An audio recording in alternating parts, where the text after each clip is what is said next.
오늘까지 에스겔 말씀을 이제 살펴보고요. 우리 이제 다음 주 수요일부터는 이제 로마서 말씀을 살펴보고자 합니다. 그래서 우리 에스겔서를 이제 또 마무리하는 느낌에서 에스겔의 이름의 뜻이 있거든요. 에스겔 이름의 뜻은 여호와께서 강하게 해 주실 것이다 라는 이름의 의미예요. 그래서 에스겔서를 읽을 때 여호와께서 강하게 해 주시겠다라는 이름의 뜻이 있으니까 우리는 그것을 기억하면서 에스겔서를 읽으면 좋겠습니다. 왜 여호와께서 강하게 하실 것이다 이렇게 말씀하시냐 하면은요, 이것은 소망의 말씀이죠. 이름 자체의 희망의 이름인 거죠. 그 이유는 이스라엘 백성들이 지금 너무 힘든 상황에 있기 때문이에요.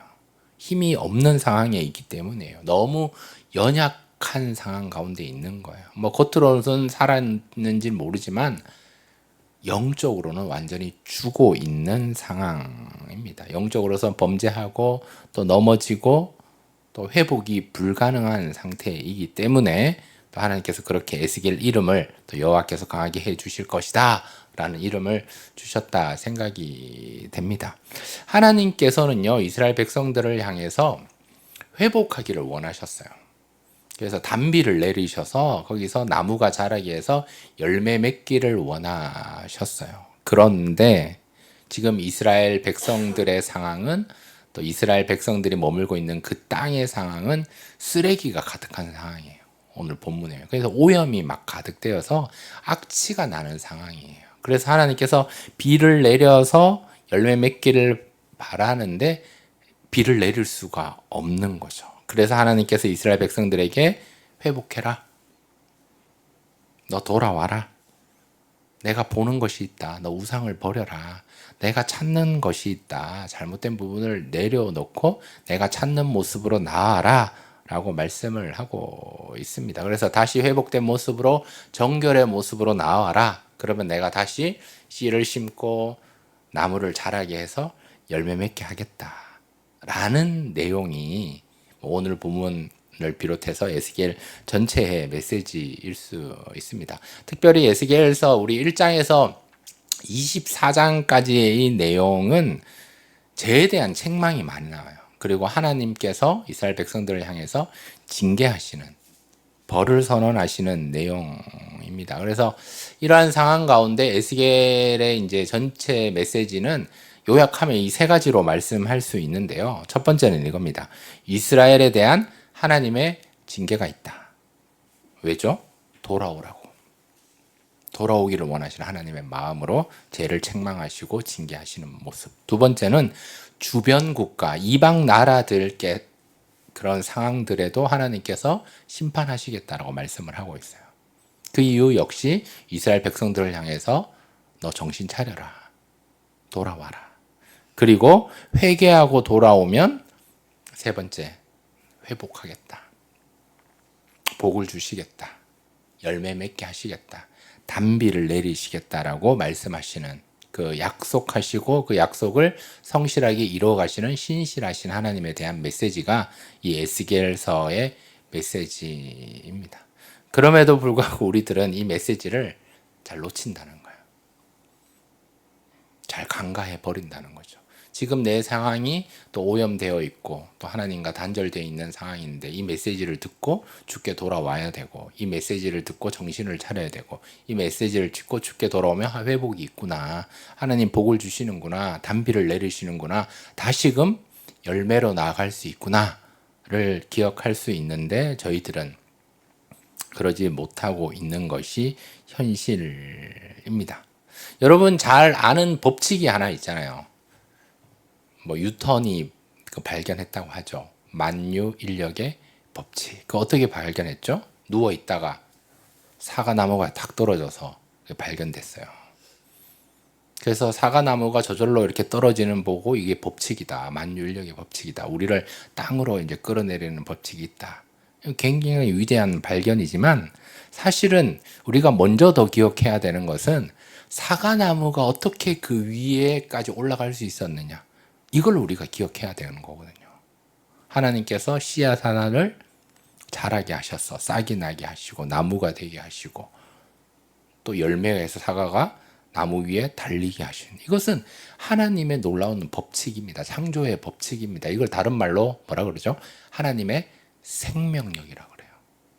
그런데 우리는 이 하나님의 생명력은 자꾸 당연한 것으로 여겨버리고, 하나님의 은총인데, 은혜인데 이거 다 놓쳐버리고, 뭔가 또 다른 법칙, 세상적인 법칙, 만유인력의 법칙, 이것만 우리가 기억하고 있다면 우리는 이거 넘어서서 이 세상 살아가는 이 모든 환경과 상황과 여건을 보고, 이것을 주관하신 하나님이 있구나, 하나님의 섭리가 있구나, 하나님의 역사가 있구나라는 것을 기억해야 합니다. 그래서 하나님의 생명력을 기억할 때 우리는 이것이 하나님의 은총이구나, 하나님의 선물이구나, 하나님의 마음이구나, 이것을 우리는 깨닫게 되고 기억할 수 있게 됩니다. 그래서 하나님이 창조하신 것들, 이 땅들을 바라보며 하나님의 마음을 캐치하고 우리가 알아갈 수 있는데, 현재 저희들의 상황은, 또 오늘 본문의 이스라엘 백성들의 상황은 바닥에 있는 상황이고 오염 가운데 있는 상황이고 희망이 없는 상황이기 때문에 우리는 우리를 바닥으로 끌어내리는 이 중력과 같이 세상이 우리를 자꾸 끌어당기고 어쩔 수 없게 만든 이 상황 가운데서 나무를 만드시고 열매를 맺게 하신 그 하나님의 마음, 그 하나님의 법칙, 하나님의 말씀을 우리가 자꾸 잊어버리고 망각하며 희망을 놓쳐버리는 상황으로 우리는 바뀌어가고 있다라는 사실입니다. 이때 우리가 다시 기억해야 될 것은 하나님을 다시금 바라보는 거예요. 나가면 이렇게 초록 나무들을 보면서, 하늘을 보면서, 구름을 보면서, 이게 하나님의 선물이구나, 마음이구나, 하나님 마음에 집중하여 희망을 찾아 하나님의 은총이구나라고 경험하는 가운데 우리는 고백할 수 있어야 합니다. 여러분, 그런 생각을 해보셨나요? 우리가 기도를 하는 것을 하나님께서 들으시고 응답해 주시잖아요. 그런데 우리가 기도하지 않은 것도 하나님이 다 들으시고 응답한단 말이에요. 기도하지 않지만 그 마음을 아시고 하나님이 응답하신다는 거예요. 그런데 반대로 하나님께서 우리가 기도하는 것만 응답해 주신다라고 생각해 보면 굉장히 무시무시한 생각이 들어요. 우리가 기도하지 않는 것도 하나님이 공급하시고 채워주시는 게 너무나 많은데 그것을 우리가 다 놓쳐버리고 잊어버리고 기도한 것만 응답해 달라고 얘기를 하면 굉장히 무시무시한 생각이거든요. 그러니까 우리가 기도하지 않아도 하나님께서 선물로 공급해 주시는 은혜가 있다, 은총이 있다, 이거를 우리가 기억해야 합니다. 그것을 기억하고 경험한 사람들은 하나님의 다스리심을 인정하고 하나님의 주권, 하나님의 통치 안에서 나아갈 수 있다라는 거예요. 하나님의 통치 안으로 나아가는 그 순간, 하나님의 다스림을 인정하는 그 순간 우리는 신앙을 가진 하나님의 백성이 된다라는 거예요. 여러분, 누군가가 여러분에게 신앙이 뭐냐? 하나님이 찾으시는 사람은 신앙을 가진 사람, 하나님을 바라보고 믿는 사람을 찾으신다라고 말씀한다면, 신앙이 뭐냐라고 이렇게 묻는다면, 신앙은 하나님과의 관계다, 신앙은 경건의 모습이다, 신앙은 하나님의 음성을 듣는 것이다, 여러 가지로 정의를 내려볼 수 있지만, 오늘은 신앙에 대해서 정의 내릴 때 저는 신앙은 항복하는 거예요. 이렇게 정의 내렸어요. 하나님 앞에서 내가 가지고 있는 무기를 다 내려놓고 백기를 드는 거예요. 이게 신앙이에요, 신앙. 어떤 의미에서 내가 가지고 있는 무기와 총과 칼이 있다면 다 내려놓고 백기를 들고 하나님 앞에 투항하며 나아가는 것. 이것이 신앙입니다. 하나님 앞에서 나를 무장해제하는 거예요. 하나님 앞에서 내가 가지고 있는 그런 무기 같은 거는 다 내려놓고 하나님 앞에 항복하는 거예요. 투항하는 거예요. 이것이 신앙입니다. 그런데 우리는 어떻습니까? 하나님을 신앙한다고 하지만, 믿는다고 하지만, 신뢰한다고 하지만 가지고 있는 무기, 총과 칼 같은 거 아니더라도 그거 못 내려놓는 거예요. 이거 가지고 있는 우리의 모습이 있는 거예요. 투항은 그런 게 아니에요. 항복은 그런 게 아니에요. 완전히 나를 무장해제하고 총칼을 다 내려놓고 백기를 들고 나아갈 때 여기서 하나님의 역사가 일어나는 거예요. 성령님께서 우리의 생각과 우리의 언어와 우리의 마음을 지배하십니다. 다스려 주십니다. 그리고 하나님 뜻대로 나를 사용하십니다.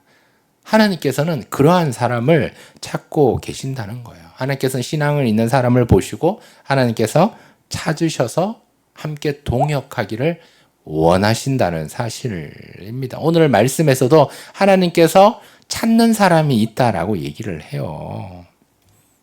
하나님의 뜻 가운데서 신앙을 가지고 세상이 막 오염 가운데 있는데 이것을 오염하는 것을 내가 막으려고 하는 사람, 하나님께서 찾으신다라고 말씀을 한다는 거예요. 세상은 오염됐지만, 타락했지만, 부패됐지만, 여전히 악취가 나고 있지만, 그것이 교회 안으로 막 흘러 들어오고 있지만, 하지만 하나님께서는 믿음이 있는 자, 신앙이 있는 자, 항복하는 자, 하나님 앞에 투항하는 자, 하나님 앞에서 나를 내려놓고 다 내려놓고 성령께서 우리를 지배하며 다스리며 하나님의 주권 속으로 통치 속으로 나아가는 자를 하나님께서 찾으시고 함께 하기를 원하신다는 사실입니다. 하지만 오늘 본문에 나오는 것처럼 안타깝게도 그러한 사람은 아무도 없습니다.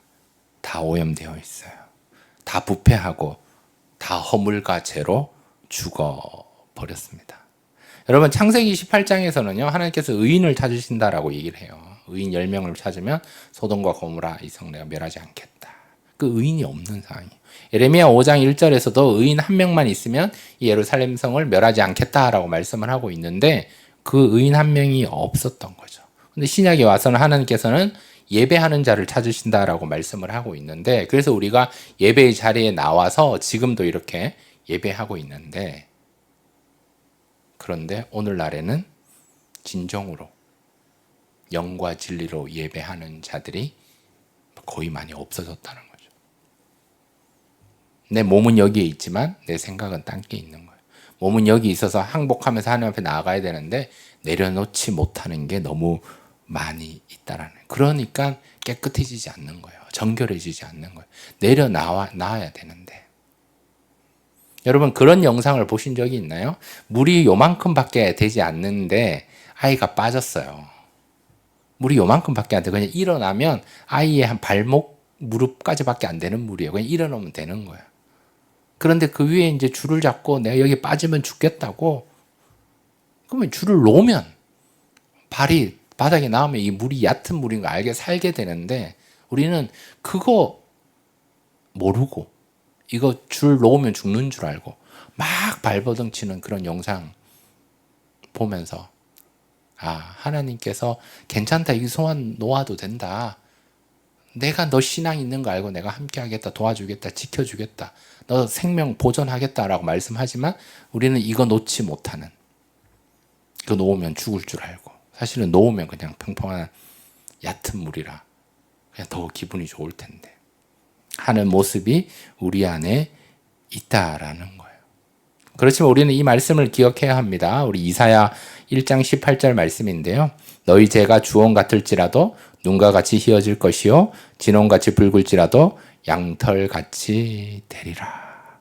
주님께서는 희게 하겠다. 양털같이 하겠다.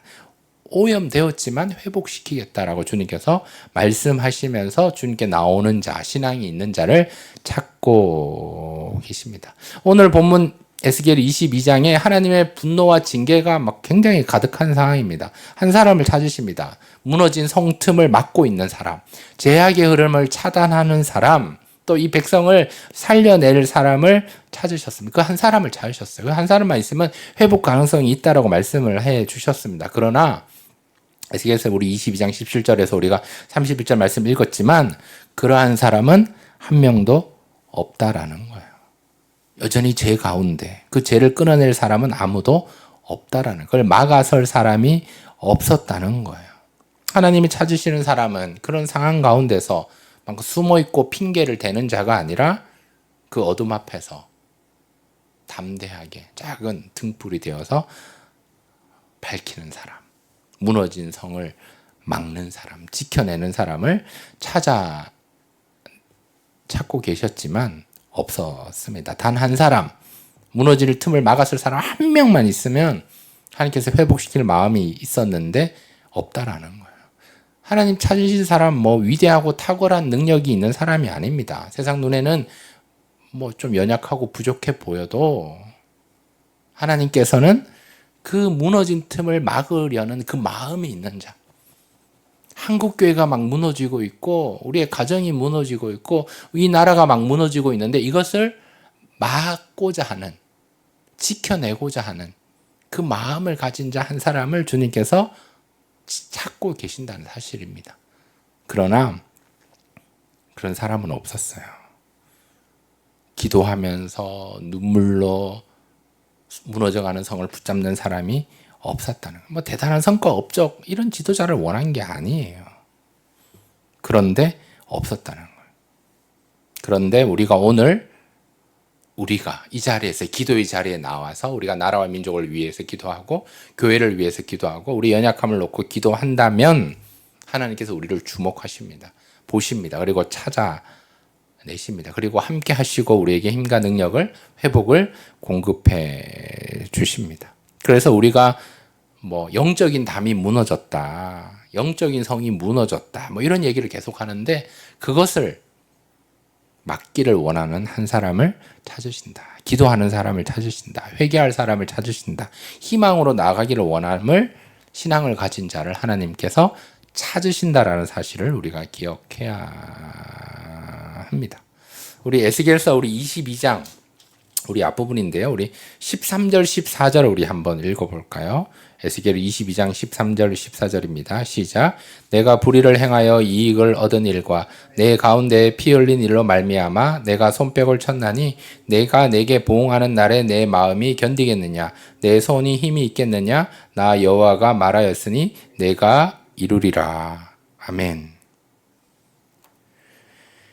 너무 힘들고 어려운 상황이에요. 욕심이 가득한 상황이에요. 막 충격적인 상황입니다. 하나님 주신 것으로 만족을 할 수 없는 상황이에요. 당연한 것으로 다 여기고 욕심이 가득한 상황이에요. 이때 이스라엘 백성들은 다 비인간적이 되어버렸어요. 다 창과 칼같이 되어버려요. 인정사정도 없어요. 그러니까 하나님께서 강력하게 나 사람을 찾는데 찾을 만한 사람이 없다. 내가 다 징계해버리겠다라고 말씀하고 있다라는 거예요. 우리 에스겔서 22장 우리 23절 24절 우리 다 같이 읽어볼까요? 시작. 여호와의 말씀이 내게 임하여 이르시되 인자야 너는 그에게 이르기를 너는 정결함을 얻지 못한 땅이요 진노의 날에 비를 얻지 못한 땅이로다 하라. 아멘. 이 땅은 정결함을 얻지 못한 땅, 다른 말로 쓰레기가 가득한 땅. 그런데 하나님이 비를 내려서 아름다운 식물이 자라게 하고 싶은데 이게 하나님 마음인데 많은 쓰레기와 오물이 가득 차 있어서 정결하지 얻지 못한 땅이 되어버려서 도저히 비를 줘도 회복이 안 된 황폐한 땅이 되어버렸습니다. 하나님께서 한탄하고 계시는 상황입니다. 내가 찾고 있는데 찾을 수 없다. 그 땅이 없다. 아무리 힘들어도 그 쓰레기를 치워야 되지만 그 오물을 치워야 되지만 악취가 나고 오염된 이것들을 치워야지 하나님이 비를 내리시는데 은혜를 내리시겠다 말씀하는데 치울 사람이 없는 거예요. 아무도 안 치우겠다는 거예요. 냄새나고 지저분하니까. 왜죠? 치워도 아무도 안 알아주니까 안 치우겠다는 거예요. 그거 우선적으로 먼저 치워야지 하나님이 비를 내리시겠다는 다 자기 욕심으로 내 생각으로 가득 차서 치울 수가 없다라는 거예요. 우리 에스겔서 22장 30절 31절 우리 다 같이 읽을까요? 시작. 이 땅을 위하여 성을 쌓으며 성 무너진 대를 막아 서서 나로 하여금 멸하지 못하게 할 사람을 내가 그 가운데에서 찾다가 찾지 못하였으므로 내가 내 분노를 그들 위에 쏘며 내 진노의 불로 멸하여 그들 행위대로 그들 머리에 보응하였느니라. 주 여호와의 말씀이니라. 이게 하나님 마음이라는 거예요. 오늘날 우리에게 무너진 성이 어딥니까? 정결함을 얻지 못한 땅이 어딥니까?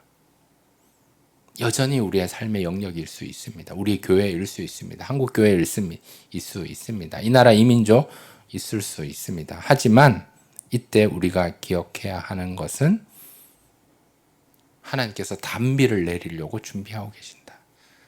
이거 내가 치워야 되겠다. 회개하는 자, 중보하는 자, 기도하는 자, 예배하는 자 하나님께서 찾고 계신다는 사실을 우리가 기억하며 우리가 그 은총의 단비를 향해 나아가기 위해서는 우리가 회개하고 주께 돌아와서 정신을 차리고 하나님 앞에 나아갈 때 하나님께서 은총의 단비, 회복의 단비, 은혜를 베푸셔서 자라게 하시고 열매 맺게 하시는 그 은혜가 있는 줄 믿습니다. 그렇게 주님 앞에 나오는 저와 여러분 다 될 수 있기를 주님의 이름으로 축복합니다.